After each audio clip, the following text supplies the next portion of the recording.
in one way, the question is, where does an idea come from? And I think it's probably just a culmination. It's like, yeah, synchronicity is really important for me. When one thing crosses over with another and it feels right, I always think, well, in those moments, go for it.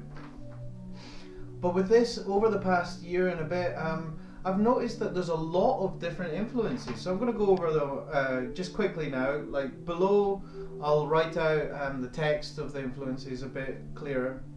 But films and TV, I really like David Cronenberg's stuff from his early, quite shocking horror films where you have these kind of sexual anxieties, and then all of a sudden they become flesh with like a weird phallus popping out an armpit, to his later films, well, The Fly, of course, these manifestations of quite abstract ideas turning into this gruey, fleshy creatures. Oh, Videodrome is an incredible film for me, really seminal film for me. Cronenberg, Hellraiser, Clive Barker's films always, I think, have just such a fun experimentation. Horror for me always has this, alright, we're limited with our budget, so what can we do with ideas? I love that about Clive Barker. Okay, he probably has a bit higher budget than some people out there, but his Cenobites in particular, with these weird kind of aesthetic monks from outside time and space who just thrive on pain, and each of them has a specific weird pain. Like one has this phrenology, and all these phrenology points have a nail, or in the third one he pulls it out and it's some kind of wormy nail. Ugh. But yeah, I mean, even thinking about it now, it's brilliant. Nightbreed is a kind of cross between Cronenberg and Hellraiser, where I just loved it because you're scared of these monsters, and then all of a sudden it turns out the monsters are the good guys, and you all of a sudden like, oh god, monsters are really cool. And all the designs, you have these scenes where they're just walking through this monster. It's called Midian, and it's in like Alberta, Canada, which sounds like a pretty boring place to have the I don't know, the center of hell or whatever it is. And you see snapshots of all these great character ideas, and they're throwaway, and you just see them for a second, and they're gone. Like a big blobby man, weird like baby. Oh, you'll have to see it. It's not a good film, but sort of. David Lynch. I mean, he's just inspiring. He's one of the greatest directors of our time, really, perhaps who's ever lived. He just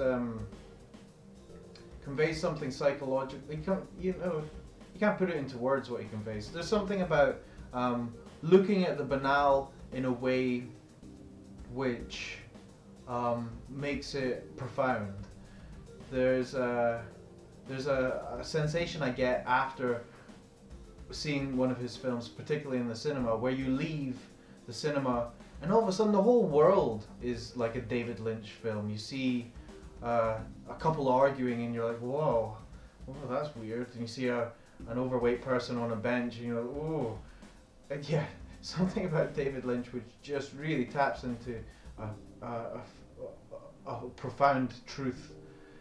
Then of course, sci-fi films, things from, what's it called, Valerian, Thousand Cities, Star Wars films, Beyond the Black Rainbow, all these films which just have such a fun ideas, and they just go for it. I mean, I especially love the character designs in the first two films. Just and then they're in like Western bars and things like that. I love it. I've written down Film Society. Again, I love the fleshy, practical effects in it. Toxic Avenger, especially the fourth film, is brutal, but often hilarious. A lot of it misses, but a lot of it sticks. It throws everything at the wall, and I like that. I like that. Krzysztof Kieślowski With his films, I find you can rewatch them and rewatch them, and you'll find a little clue as to perhaps a subtext. And then when you go for that clue, he's already thought about it. And like The Double Life of Veronica, you have this idea of either dualism, and you'll find how a reflection in a lens, or then you'll have an idea of duplicity, and then all of a sudden, if you go with that idea, you look through the lens and things are distorted. Pardon me. His Decalogue, you have to watch it. I think even someone who's not really into foreign films, even, I think it's hard not to find them just great works. And of course, Trapdoor. It was a TV show when I was a kid. All claymation, great music, and the simple theme of the show was there's something downstairs, you don't know what it is, and every week you wanted to watch because there is something downstairs, and I do want to know what it is. Show me. It was just a surprise. Oh, I don't know. Okay. Music quickly. Some people I love contemporary jazz. Not because it's pretentious and wanky, but because it often is experimental in a way which is really satisfying. I think like the roots to a lot of when I say contemporary jazz, I mean kind of everything from late 50s onwards, so probably not that contemporary, but you find the roots of hip hop in jazz, you find the roots of heavy metal in jazz, and you find jazz people and jazz artists doing it even more. You kind of have this. I had this. There's something about jazz which really turns you off, like white guys doing standards in their nylon socks in some bar where it's just, or it's muzak, it's music which you listen to in an elevator or something. But really, there's some wild stuff out there. Yeah. Okay. John Zorn is one of these guys. Miles Davis creates an incredible mood. And then, okay, besides that, there's Portishead. I love just this crisp female voice of what's her name? Beth something or other. Gosh, what's her name? And over this really deep sub bass and simple beat. I love it. And I love trip hop in general. Seen Massive Attack a few times.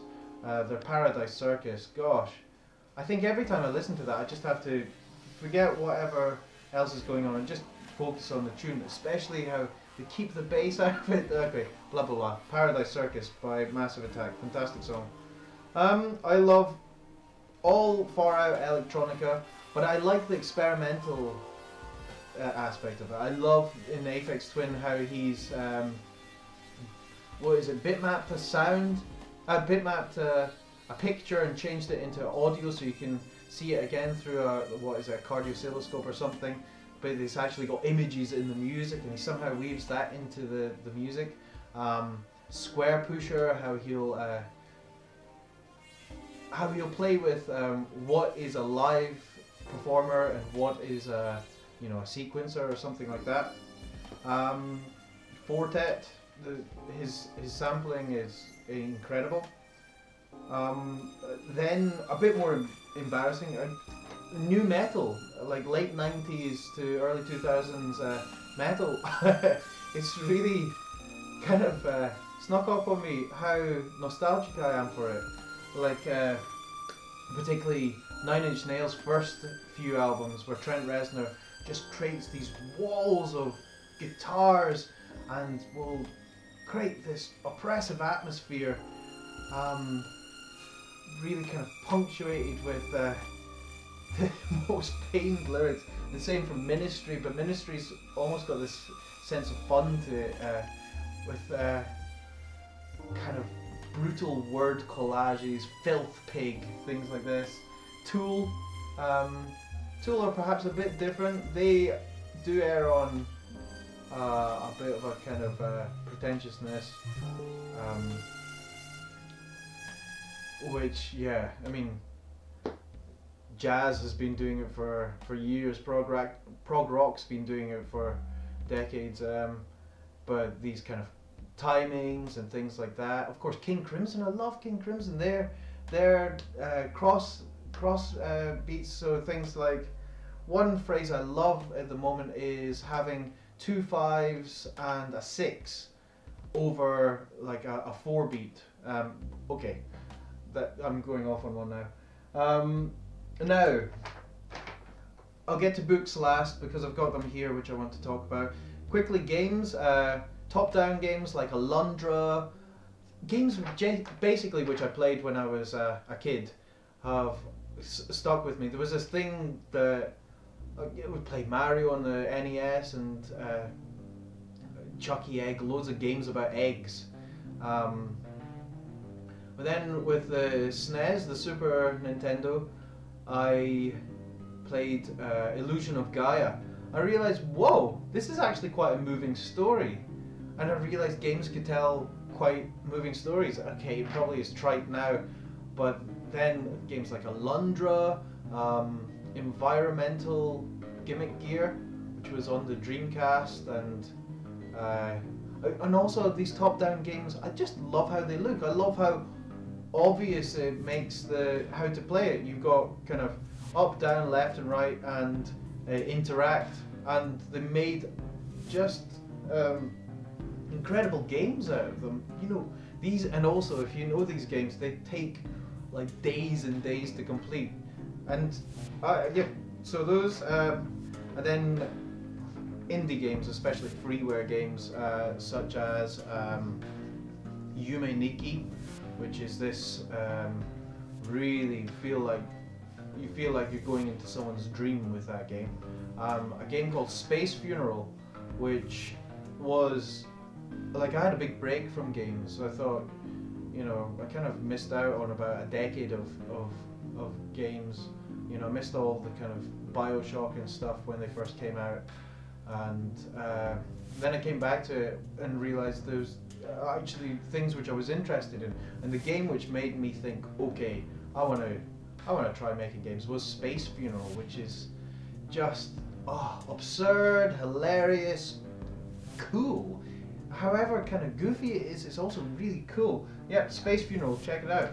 Of course, visually, the game Sluggish Moore's Pattern Circus is really influenced by things like, you know, games where they're 2D but they've used 3D objects, like Donkey Kong Country on the Super Nintendo, Abe's Odyssey, or you know, the Oddworld games, and also more recently an indie game called The Swapper, which uses a similar kind of lighting technique, but and it's kind of spacey as well. But the thing is, they use, all the characters are like humanoids, and I thought, well, you know, if I'm going to be using clay, I can make anything out of it. So yeah. And then for the mini games, I want them to be a surprise for you, but kind of influences. I've got Streets of Rage sort of influence. Working on now, I know Dark Souls influences everything at the moment, but you know, it's a seminal game for me, and I like the character glows, and in my game I've got that, and it kind of reacts with the lighting system in a dynamic way, so the walls all glisten when you walk past. I don't know, you probably won't notice it, but I think it's effective. Also, I've got this thing which I'm working on. I'm not sure if it's going to stay in, but this stamina management, I don't know, I don't want it to waste your time, so I'm still working on it. Twine games. Twine games are these text adventure sort of things, and you can choose different paths, very influencing one of the mini games, and Bullet Hell. Just try to look at how I would do these sorts of things. How would I do a kind of a beat 'em up? How would I do a brawler? How would I do a stamina thing? And yeah, they're sort of all optional. You can do them if you want. Or anyway, that's enough of the influences of games. Now on to books. So shall I just go through them? So what's this? Don DeLillo, Ratner's Star. So Don DeLillo is, I think, a genius of our times. His economy of words is just amazing. In this book in particular, as well as Cosmopolis and a few others, I love how there's just these kind of aphoristic characters who speak and don't really care that they're in a book. Don't really, for me, don't really care that they're in the game. They just kind of tell you their little world or their little thing to say, and that's it. And this has some great things. There's a guy, there's number paranoia, there's a guy who lives in a hole. It's brilliant. Ratner's Star. Next, Asimov. Where's Asimov? So Asimov, for those who have played the other Sluggish Moors games, not necessary for this one, I should add. We'll probably know that, and who've read Asimov, that his Foundation series was a kind of jumping off point for me, because the ideas, some of the ideas in this are inform Sluggish Moors. This idea of psychohistory, that certain groups can predict the future in terms of in a kind of mathematical way of probability. All right, there's this many people, they do this, there's a probability that this will happen, and I thought that was so interesting. And then, yeah, so definitely an influence there. And other sci-fi novelist, Ian M. Banks, again, just fantastic, believable far future worlds, and at the same time are really really gripping to read. And he died. I'm so happy I managed to get his signature. I don't know, it means nothing really. Dune, Frank Herbert's Dune, I don't have it here, but and there was another Frank Herbert book which I've read which has informed this game a lot. I can't remember the name of it for the life of me, but he had this thing which is in this game, which is they would breed animals to become like furniture. So they had this big kind of dog chair, and you know, it seemed like the dog didn't mind it. And imagine that, you've got a big dog which you can like snuggle into. That's brilliant. Might be a bit smelly, but so yeah, this kind of, he had this idea of the biological turning into the functional. I thought that was good. I've got William Gibson's Sprawl series. Now, I don't think I'm as taken by them as everyone else in the world. They seem really pulpy to me. Like, especially Neuromancer. It seems really like Ocean's 11 in space. You know, we gotta get a wacky crack team to do this heist. But what I do like is the wacky characters, and the really descriptive writing. I love that. I mean, what's the opening? It's the sky above the port was the color of television tuned to a dead channel. What a fantastic image that is. And he's got the barkeeper who's just got one big pink arm. Oh, brilliant. Of course, William Burroughs, Naked Lunch and Cities of the Red Night in particular, with this wild, you know, psychedelic futures with mugwumps and addictions, and Dr. Benway, these charismatic characters who you know are evil. I love that. But more than that, I love William Burroughs and the beatniks in general, how they look at the form of how they're telling a story.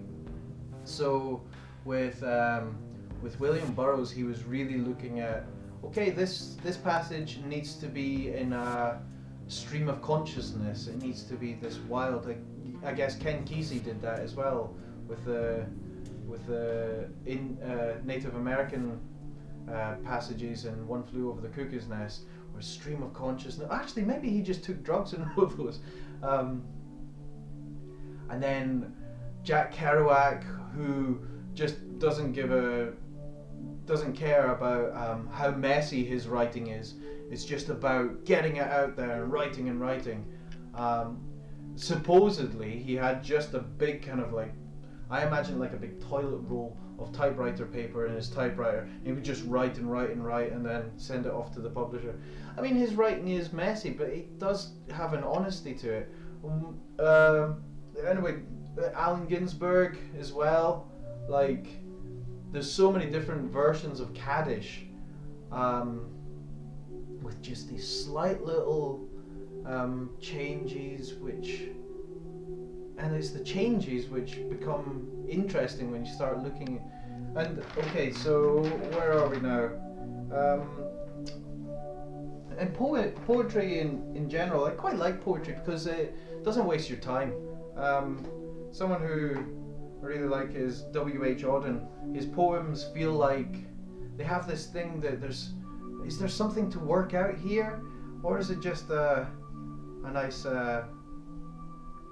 collage of words? Oh gosh.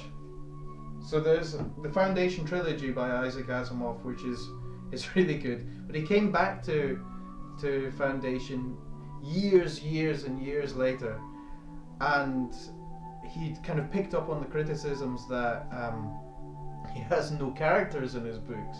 Like, it doesn't really matter he's got no characters, because they either die off straight away, or he skips forward 100 years and they're not there anymore. But in this one, Foundation's Edge, he really tries to write characters, and it's not his strong point, let's be honest. And comic books. Okay, I guess the most important one is The Inkle by Jodorowsky. Jodorowsky, I should say, is a big influence. Just how he doesn't care. He's gonna be spiritual. He's gonna be as spiritual as the day is long, and you either like it or lump it. I love that. You know, people should have more confidence in expressing spiritual ideas. Oh, okay. Anyway, so The Inkle is fantastic at that. It's one of the few comics which I think is truly brilliant. Like, truly brilliant. I mean, it's pulpy. Every chapter ends with a cliffhanger. So let's see, where's the chapter end? Oh no! A big black aubergine thing's been launched into space. Oh, what's gonna happen? Inkle. When I was a kid, I was really into just the weirdest DC Vertigo comics I could get. Things like, I've not even got the weirdest ones here, but like American Freak, which had this subtext of it's about this guy and he's just turning into a monster. It's very much like Nightbreed, but it has this subtext. What does turning into a monster mean? Yeah, I thought that was an interesting. Kid Eternity, I just thought it was really jazzy kind of, can you see that? Jazzy kind of art. And Animal Man, actually probably not too taken by that. Anyway, I'm going to leave it there. I hope I've not rambled too much. Keep well and see you on the next update. An update which is all about music and sound.